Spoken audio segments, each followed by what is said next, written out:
Fat Tuesday, Fat Saturday. Unfortunately, I'm fat every day. Madam Toastmaster, fellow Toastmasters, welcome guests, and especially on. What a great speech.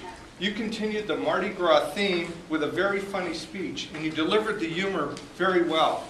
You don't step on laughs. When you tell a funny joke or a story, you let the audience laugh and enjoy it, and you continue the party. Great job. You have a very likable persona on stage. We're all rooting and wanting to hear your story.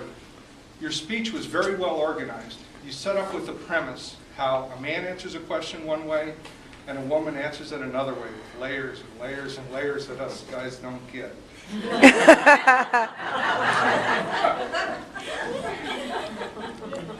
And you told your speech, and it was based on personal stories, which is always better than hearing somebody tell somebody else's story.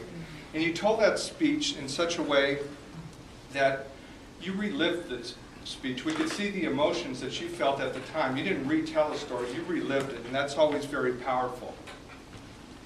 You're well dressed on stage and you carry yourself well up here.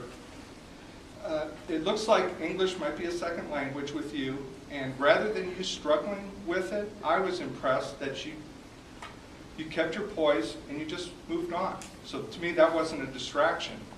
That was very good. For an area of improvement, I would just suggest one thing that you do, and that's pay attention to your movement and your body. When you stand up on stage, I think you're a little nervous and you kind of clasp your hands if you don't do that.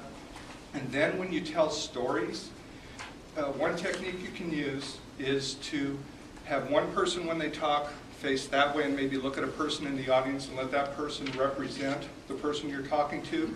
And then when you're talking about the other person or to the other person, let that be somebody on the other side. So you can do with a slight turn, even if you don't do voices. You can show the audience and they can help follow who's talking.